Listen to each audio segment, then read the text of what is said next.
نبی کریم صلی اللہ تعالی علیہ وآلہ وسلم کے علم و حکمت سے لبریز مختصر ارشادات عالیہ، اس کی آج تیسری نشست ہے، اور یہ وہ ارشادات عالیہ ہیں جن کو اپنانے سے ایک بہترین خوبصورت معاشرہ تشکیل دیا جا سکتا ہے، ہم اپنی زندگی کو آسان کر سکتے ہیں۔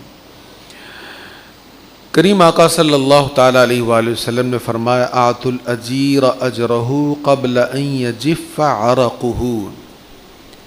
اجیر کہتے ہیں مزدور کو، ملازم کو۔ مزدور کی مزدوری اس کا پسینہ خشک ہونے سے پہلے ادا کر دو۔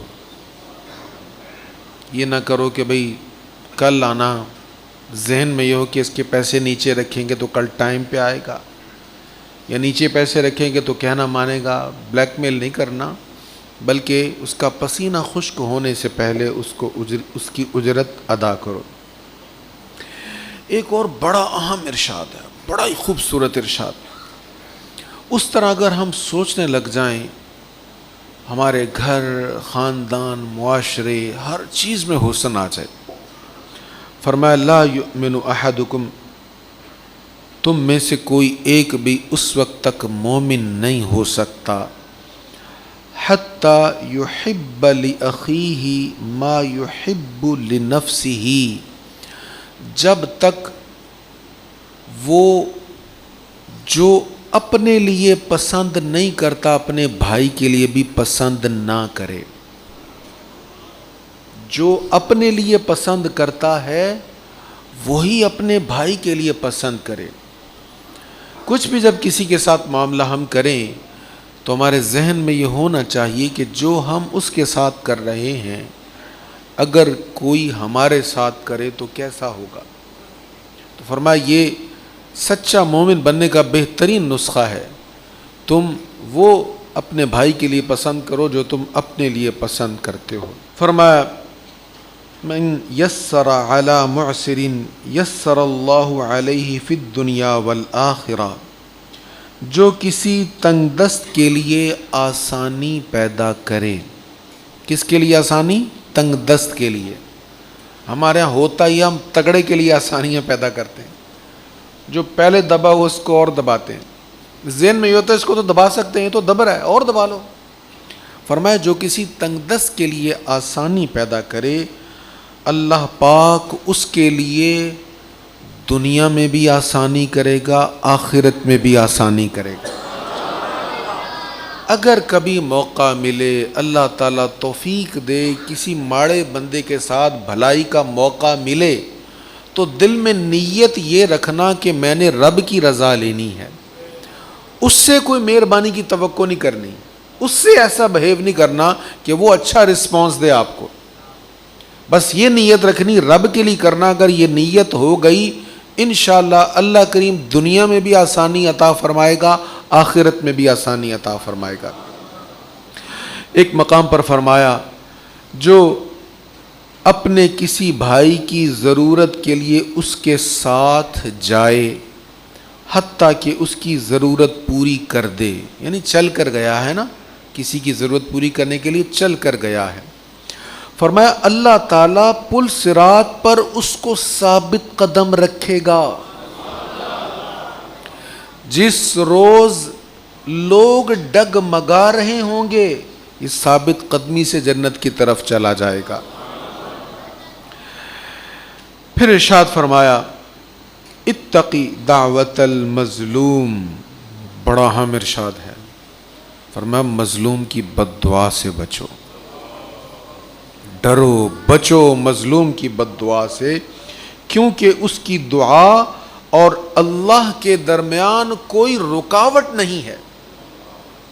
عام طور پہ جو مظلوم ہوتا ہے وہ کمزور بھی ہوتا ہے، اور لوگوں کو یہ ہوتا ہے یہ پہلے ہی کمزور ہے، کون اس کے پیچھے آنے والا ہے، کون اس کے بدلے میں مجھ سے الجھنے والا ہے۔ تو فرمایا ڈرو اس سے۔ دنیا میں تمہیں بظاہر یہ نظر آ رہا ہے کہ کوئی اس کا نہیں ہے، لیکن رب ہے اس کا۔ اگر اس نے تمہارے خلاف دعا کر دی تو اللہ تعالیٰ قبول کرنے میں دیر نہیں لگائے گا۔ پھر ارشاد فرمایا لا ضرر ولا ضرار، کسی کو نقصان نہ پہنچاؤ اور نہ ہی بدلہ لینے میں تجاوز کرو، حد سے بڑھو۔ جو بھی حلال کھانا میسر آ جائے کھانا چاہیے، رزق حلال جو بھی ہے جیسے بھی ہے، رزق حلال اللہ تعالیٰ کی عظیم ترین نعمت ہے، لیکن رزق حلال کی بھی پھر کیٹیگریز ہیں، آپ کو کیسے ملا، کس طرح حاصل ہوا، اس اعتبار سے ارشاد ہے۔ فرمایا ما اکل احد طعاما خیرا من ان یأکل من عمل یدہ، اپنے ہاتھ کی کمائی سے بہتر کھانا کسی نے بھی نہیں کھایا۔ اپنے ہاتھ کی کمائی سے اچھا کھانا کسی نے نہیں کھایا، بہترین کھانا ہے۔ اللہ کے نبی داؤد علیہ السلام اپنے ہاتھ کی کمائی سے کھاتے تھے، یہ بھی حضور کا ارشاد ہے۔ کریم آقا صلی اللہ علیہ وسلم نے رزق اور عمر میں برکت کا عمل بتا دیا۔ ہم میں سے ہر کوئی چاہتا نا رزق زیادہ ہو، کون چاہتا ہے کہ جلدی موت آئے؟ ہر کوئی یہی چاہے گا کہ زندگی بھی طویل ہو، عمر بھی اچھی ہو، برکت ہو، عمل میں، رزق میں، عمر میں برکت ہر کوئی چاہتا ہو۔ تو عمل حضور نے بتا دیا نسخہ، فرمایا جو شخص یہ پسند کرتا ہے کہ اس کے رزق اور عمر میں اضافہ ہو، فَلْيَصِلْ رَحِمَهُ، صلہ رحمی کرے۔ صلہ رحمی کا مطلب جانتے ہیں؟ خونی رشتوں سے، رشتہ داروں سے اچھا سلوک کرے۔ اللہ اکبر، بڑا اہم ارشاد ہے۔ فرمایا حضور اسلام کی بارگاہ میں ایک صحابی حاضر ہوئے اور عرض کرنے لگے یا رسول اللہ کس کا زیادہ حق ہے؟ اب ظاہر ہے بندہ بہت سے ریلیشن ہوتے ہیں، تعلقات ہوتے ہیں، کوئی قریبی، کوئی دور والا، کوئی اس سے دور والا۔ فرمایا کون زیادہ حق رکھتا ہے کہ میں اس کے ساتھ اچھا سلوک کروں؟ فرمایا تیری ماں۔ حضور اس کے بعد فرمایا تیری ماں، اس کا حق ہے، سب سے بڑھ کر اس کے ساتھ اچھا سلوک کر۔ حضور اس کے بعد فرمایا تیری ماں، فرمایا اس کے بعد، عرض کیا اس کے بعد، فرمایا تیرا باپ۔ ان کا حق ہے، سب سے بڑھ کر ان کا حق ہے کہ تو ان کے ساتھ اچھا سلوک کرے۔ عرض کیا پھر، فرمایا پھر درجہ بدرجہ رشتہ دار، ان کا حق ہے کہ تم ان کے ساتھ اچھا سلوک کرو۔ جن کے والدین زندہ ہیں نا، بڑا موقع ہے آپ کے پاس۔ جن کے والدین میں سے دونوں یا ایک زندہ ہے، گولڈن چانس ہے آپ کے پاس، خدمت کر لیں، جنت کما لیں، دنیا میں بھی نفع ہوگا، آخرت میں بھی فائدہ ہو جائے گا۔ اور جو والدین کو ہوتے ہوئے قدر نہیں کرتے، یاد رکھیں بہت بڑا گھاٹے کا سودا کر رہے ہو، بڑا پچھتاؤ گے۔ جب وہ دنیا سے چلے گئے نا پچھتاؤ گے، لیکن پھر ہاتھ کچھ نہیں آئے گا۔ وہ جب چڑیاں چگ گئیں کھیت تو پھر کیا کرو گے؟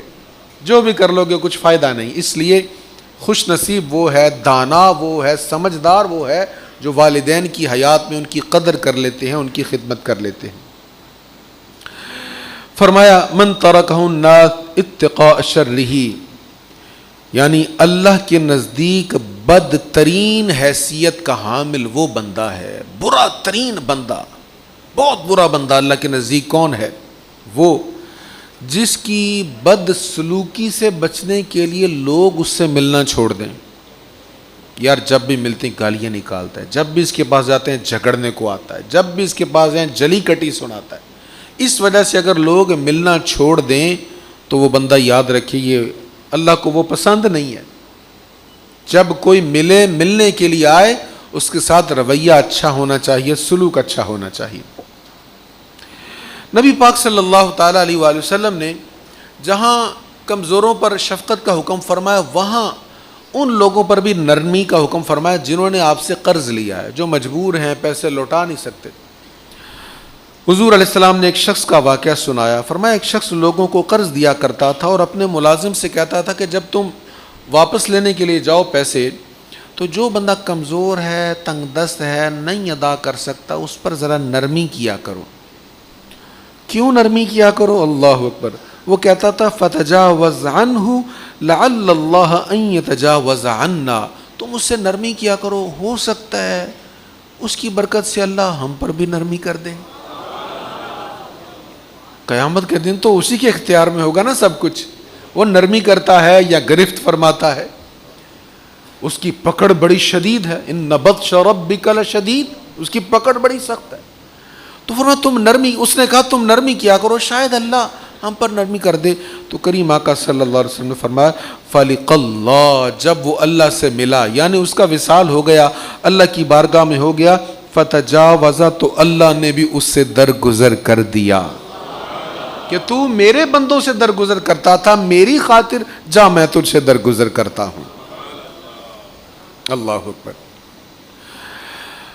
دنیا کا مال کسی اچھا نہیں لگتا، ظاہر ہے ہر کوئی چاہتا ہے اس کے پاس زیادہ ہو، جس کے پاس زیادہ ہوتا ہے وہ چاہتا ہے اس سے بھی زیادہ ہو، جس کے پاس اس سے زیادہ ہو وہ بھی چاہتا ہے اور زیادہ ہو. آپ بڑے بڑے ٹاپر جو ہیں اس معاملے میں، دنیا کے امیر ترین شخص، ان کو بھی دیکھیں گے وہ بھی مزید دنیا کمانے کے لیے کوشاں ہیں. تو اس بارے میں نبی پاک علیہ الصلوۃ والتسلیم نے فرمایا اگر آدمی کے پاس 2 وادیاں مال سے بھری ہوئی ہوں، 2 وادیاں ہیں سونا چاندی ہیرے جواہرات سے بھری ہوئی ہیں، اتنا مال اس کے پاس ہو، 2 وادیاں بھری ہوئی ہیں، تو وہ خواہش کرے گا تیسری وادی بھی ہونی چاہیے، یعنی کبھی بھی وہ بھرے گا نہیں. یہ لالچ جو ہے کبھی ختم نہیں ہوگا، مزید سے مزید کی خواہش رہے گی. اور پھر فرمایا ابن آدم کے پیٹ کو مٹی کے سوا کوئی چیز نہیں بھر سکتی. اس ارشاد کا مطلب کیا ہے کہ جو رب نے دیا ہے اس پر اس کا شکر کرو، اور جب ضروریات پوری ہو رہی ہیں تو پھر شکر ادا کرو، مزید لالچ میں نہ پڑے رہو. ہاں رزق زیادہ کمانا برا نہیں ہے، حلال ذرائع سے اگر کمایا جا رہا ہے. ہمارے ہاں ماحول بڑی تیزی سے تبدیل ہو رہا ہے. بچپن میں ہمارے ہاں جس طرح پردہ تھا، جس طرح غیر محرموں سے اجتناب تھا، آج ہم دیکھ رہے ہیں وہ ماحول ہی نہیں ہے، بالکل ہی ہر چیز چینج ہو رہی ہے، تعلیمی اداروں میں، بازاروں میں، اور بھی بہت سارے آفیسز میں. اس بارے میں حضور علیہ الصلوۃ والسلام کا بڑا اہم ارشاد اور یاد رکھنے والا ہے. یہاں نوجوانوں کی کثرت ہے تو اس ارشاد کو یاد رکھیے گا، انشاءاللہ فائدہ ہوگا. نبی پاک صلی اللہ علیہ وسلم نے فرمایا میں اپنے بعد مردوں کے لیے عورت سے بڑھ کر نقصان دہ فتنہ نہیں چھوڑ کر جا رہا. یعنی اے مردو، غیر محرم عورت سے بڑھ کر تمہارے لیے کوئی فتنہ نہیں ہے. فتنے میں خود کو مبتلا نہ کرو، غیر محرموں کے ساتھ تنہائی سے بچو، اس سے بڑا فتنہ تمہاری زندگی میں اور کوئی نہیں. یہ حضور کی پیش گوئی ہے. حضور نے فرمایا آج ہمیں جتنا مرضی اچھا باغ دکھا دیا جائے، حسین ماحول دکھا دیا جائے، جتنے مرضی عقلی دلائل دے دیے جائیں، لیکن حضور کا فرمان ہم نے بھولنا نہیں ہے. اللہ ہمیں توفیق عطا فرمائے. کل آپ نے حدیث سنی تھی کہ اچھا انسان وہ ہے جو اپنی بیوی کے ساتھ اچھا ہے. اسی کے متعلق ایک اور حدیث سنیے. حضور علیہ السلام نے فرمایا جو عورت اس حال میں فوت ہوئی کہ اس کا شوہر اس سے راضی تھا وہ جنت میں داخل ہو گئی. جس طرح مرد کے ذمے عورت کے حقوق ہیں، اس طرح ہی عورت کے ذمے مرد کے حقوق ہیں. غلطی ہو ہی جاتی ہے، ہر بندے سے غلطی ہو جاتی ہے، مجھ سے بھی ہو سکتی ہے. تو غلطی ہو جائے تو کیا کرنا چاہیے؟ ہمارے ہاں ماحول یہ ہے غلطی ہو جائے تو ہم اپنی غلطی پر ڈٹ جاتے ہیں، دفاع کرتے ہیں، اصرار کرتے ہیں، اس کو صحیح ثابت کرتے ہیں. وہ ایک جھوٹ کو چھپانے کے لیے 100 جھوٹ بول لیتے. اب اس بارے میں حضور کا ارشاد سنیے.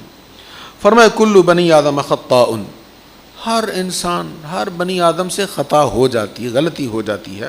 وخیر الخطائین التوابون، خطا کاروں میں اچھے وہ ہیں جو توبہ کر لیتے ہیں. تو غلطی ہو جائے ندامت سے اللہ کی بارگاہ میں سر جھکانا چاہیے. کسی بندے کے حق کے معاملے میں غلطی ہو جائے تو اس سے نادم ہونا چاہیے، نہ کہ ڈھٹائی کا اظہار کرنا چاہیے. مجلس کے آداب، محفل کے آداب سرکار علیہ الصلوۃ والسلام نے بتایا. اس پر سورۃ مجادلہ میں بھی ڈیٹیل کے ساتھ احکام ہیں. فرمایا جب 3 لوگ ایک جگہ بیٹھے ہوں تو ان میں سے 2 افراد تیسرے کو چھوڑ کر آپس میں کان میں بات نہ کریں. 3 بندے بیٹھے ہیں، 2 بندے آپس میں کان میں بات کریں گے. اب ظاہر ہے کس سے وہ چھپ رہے ہیں؟ وہ جو تیسرا بیٹھا تھا تو وہ کہے گا مجھے اکیلے سے ہی چھپ کر یہ بات ہو رہی. دیکھیں بڑی محفل میں آپ 2 لوگ آپس میں بات کریں گے تو اور بات ہے، لیکن صرف ایک بندے کے سامنے 2 لوگ اگر کان میں بات کریں گے اس کے دل میں بدگمانی آئے گی. شاید آپ اس کے بارے میں اچھی بات کر رہے ہیں لیکن وہ کہے گا مجھ سے کیا چھپایا جا رہا، مجھ سے خلاف کوئی بات نہ کر رہے ہوں. تو حضور علیہ الصلوۃ والسلام نے اس سے منع فرمایا۔ امراض، نت نئے امراض ظاہر ہوتے ہیں اور بہت سے امراض کے علاج بھی ظاہر ہوتے رہتے ہیں۔ اس ضمن میں آپ کا ارشاد ہے لکل داء دواء، فرمایا کوئی مرض ایسا نہیں ہے جس کا علاج نہیں ہے۔ اللہ تعالیٰ نے ہر مرض کا علاج عطا فرما دیا ہے، بس ہم نے اس علاج تک پہنچنا ہے۔ جب مرض اس علاج تک پہنچتا ہے تو وہ ٹھیک ہو جاتا ہے۔ حضور علیہ الصلوۃ والسلام نے مختصر ارشادات میں بہت وسیع مفہوم کو بیان کیا ہے۔ ایسے ارشادات میں ایک بڑا اہم ارشاد، اور توجہ سے سنیے گا، فرمایا دو چیزوں کی مجھے ضمانت دو، میں محمد تمہیں جنت کی ضمانت دیتا ہوں۔ دو چیزوں کی ضمانت تم دو کہ ان دو چیزوں کو غلط جگہ یوز نہیں کرو گے، مس یوز نہیں ہوگا، تو میں تمہیں جنت کی ضمانت دیتا ہوں۔ وہ کون سی دو چیزیں ہیں؟ فرمایا ایک وہ جو تمہارے جبڑوں کے درمیان ہے یعنی زبان، اور ایک وہ جو تمہاری ٹانگوں کے درمیان ہے یعنی نفس۔ ان دو چیزوں کو مس یوز نہ کرنا۔ اب یہاں سے دوسری چیز کے حوالے سے تو آپ جانتے ہیں، لیکن زبان کے حوالے سے حضور کا ارشاد سن لیے، کس چیز کے ساتھ اس کا ذکر فرمایا حضور نے۔ عام طور پر زبان کے غلط استعمال پر ہم توجہ نہیں کرتے، کسی کو گالی دے دی، کسی کو تانا دے دیا، کسی کا الٹا نام بگاڑ دیا۔ اچھا، الٹا نام بھی نہیں بگاڑا، غلطی گالی بھی نہیں دی، لیکن تانا ایسا دے دیا کہ اس کے دل پر جا کے لگا، تل ملا کے رہ گیا۔ وہ آگے سے غصہ کرے تو ہم کہتے ہیں تو ہمیں غصہ کر لیا، میں تو کوئی اور گل کی تھی سے۔ زو مانی بات کہہ کر کسی کو تکلیف دینا، تو ہر وہ لفظ جس سے کسی دوسرے کو تکلیف ہوتی ہے وہ زبان سے جو کہا جاتا ہے، سرکار نے فرمایا تم اس کی مجھے ضمانت دو تو میں تمہیں جنت کی ضمانت دیتا ہوں۔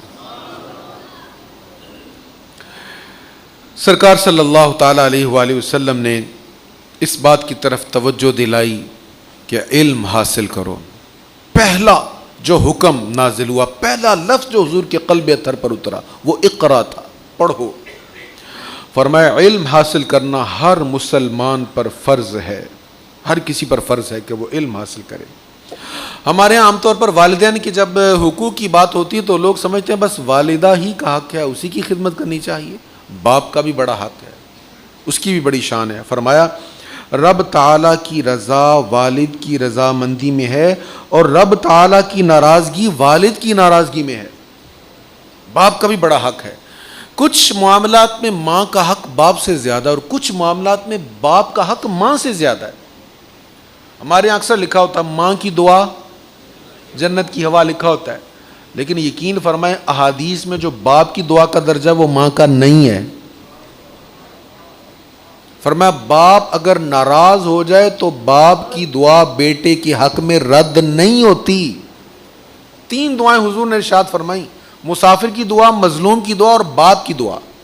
تو باپ کی دعا جو ہے وہ زیادہ اثر انداز ہوتی ہے اگر وہ ناراض ہو جائے، اس لیے باپ کے حقوق کا بھی خیال کرنا چاہیے۔ سرکار صلی اللہ تعالی علیہ وآلہ وسلم نے معاشرے کے حوالے سے بہت ساری خوبیوں کو بھی بیان فرمایا، بہت ساری خرابیوں سے بھی منع فرمایا۔ ان میں ایک ارشاد بڑا اہم ہے، آپ نے فرمایا 7 تباہ کرنے والے گناہوں سے بچو۔ 7 گناہ ایسے جو انسان کو تباہ کر دیتے ہیں، اس کی انفرادی زندگی کو بھی، معاشرتی زندگی کو بھی، دنیا کے اعتبار سے بھی، آخرت کے اعتبار سے بھی۔ فرمایا 7 تباہ کرنے والے گناہوں سے بچو۔ عرض کی گئی یا رسول اللہ صلی اللہ علیہ وسلم وہ کون سے گناہ ہیں؟ آپ نے فرمایا اللہ تعالیٰ کے ساتھ شرک کرنا۔ ہمارا خدا اللہ وحدہ لا شریک ہے، اس کی ذات میں، اس کی صفات میں کوئی اس کا شریک نہیں ہے۔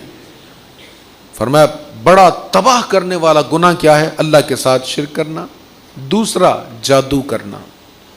چھوٹا سا مسئلہ ہوتا ہے، ہم بھاگے جاتے ہیں، لوگ بتاتے ہیں یار یہ فلاں ہے، یہ عیسائی ہے، یہ اس طرح کا، یہ کفر کر رہا ہے، ایسے کر رہا ہے، حالانکہ کچھ کرنے جوگا ہوتا بھی نہیں ہے، لیکن ہم پھر بھاگتے ہیں۔ جب ہمیں پتہ چلتا نا عیسائی، ہم اور زیادہ اس کی طرف راغب ہوتے ہیں، اگر عیسائی ہے پھر تو بڑا پکا جادوگر ہوگا۔ بھئی اللہ پر آپ کو اعتماد نہیں ہے، اللہ کے کلام پر اعتماد نہیں ہے۔